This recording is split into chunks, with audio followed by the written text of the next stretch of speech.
எல்லாம் புகழும் இறைவனுக்கே. Hello friends, welcome to Kilakarai kitchen. இன்றைக்கி நம்ம சேனலில் தோட்டத்து மாங்காயை பறித்து பக்குவமாய் பாட்டி செஞ்ச பாரம்பரியமிக்க கீழக்கரை ஸ்பெஷல் மாங்காய் பாகு எப்படி செய்யலான்னு பார்க்கலாம். வீடியோக்குள்ளே போகிறதுக்கு முன்னாடி இப்போ தான் நம்ம சேனலை ஃபர்ஸ்ட் டைம் பார்க்குறீங்கன்னா மறக்காமல் சப்ஸ்கிரைப் பண்ணிவிட்டு கூடவே பக்கத்தில் இருக்க பெல் ஐக்கானை கிளிக் பண்ணிக்கோங்க. அப்போ தான் நான் போகிற வீடியோவோட நோட்டிஃபிகேஷன் ஒன்று வரும். இப்போ வாங்க வீடியோக்குள்ளே போகலாம். இது செய்கிறதுக்கு ஒரு பெரிய சைஸ் தேங்காயை துருவி எடுத்துக்கோங்க. அப்புறம் மீடியம் சைஸ் மாங்காய் 1, 3/4 கிலோ சுத்தமான பனங்கற்பட்டி எடுத்துக்கோங்க. இப்போது இதை எங்கள் பாட்டி தான் செஞ்சு காமிக்க போகிறாங்க. வாங்க எப்படி செய்யலான்னு பார்க்கலாம். ஒரு பாத்திரத்தில் 3/4 கிலோ கருப்பட்டியை ஃபஸ்ட்டு சேர்த்துக்கலாம். அப்புறமா அது கூடவே ஒரு மீடியம் சைஸ் மாங்காவை தோல் சீவிட்டு ஸ்லைஸாக கட் பண்ணி வச்சுருக்காங்க. அதை இப்போது சேர்த்துக்கலாம். நெக்ஸ்ட்டு ஒரு பெரிய சைஸ் தேங்காவை இந்த மாதிரி துருவி எடுத்து வச்சுருக்காங்க.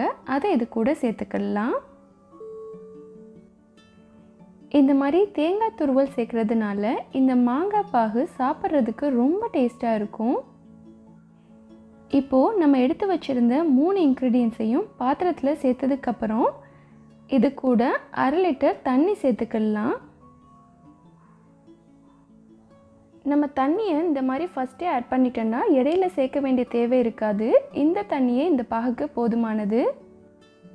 அடுத்து இந்த பாத்திரத்தை நம்ம அடுப்பில் ஏற்றிடலாம்.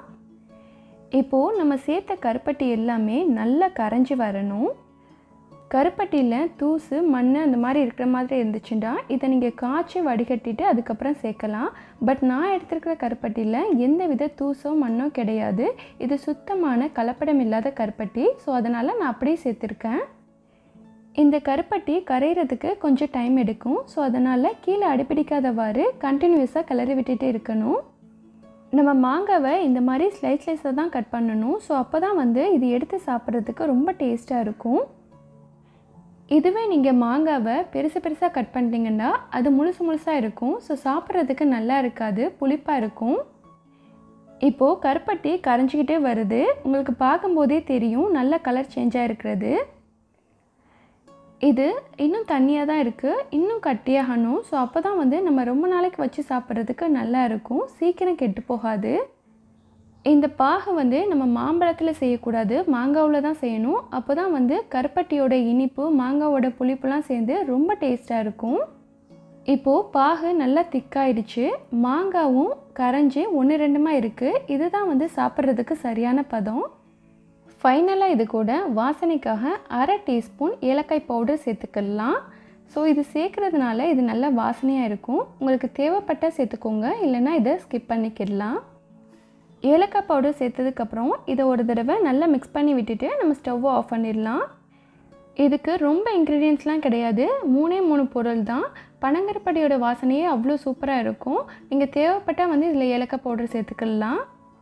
இப்போது ரொம்ப டேஸ்டியான கீழக்கரை ஸ்பெஷல் மாங்காய் பாகு சூப்பராக ரெடி ஆயிடுச்சு. இதை ஃப்ரிட்ஜில் 1 மாதம் வரைக்கும் வச்சு சாப்பிடலாம், கெட்டு போகாது. இதை செஞ்சு ஃபாரினுக்கு கொடுத்து விடுவாங்க. ஸோ அவ்வளோ டேஸ்டியான இந்த ரெசிபியை நீங்களும் ட்ரை பண்ணி பார்த்துட்டு உங்களோட ஃபீட்பேக்கை சொல்லுங்கள். இந்த வீடியோ பிடிச்சிருந்தா please like, comment, share and subscribe my channel. Thank you.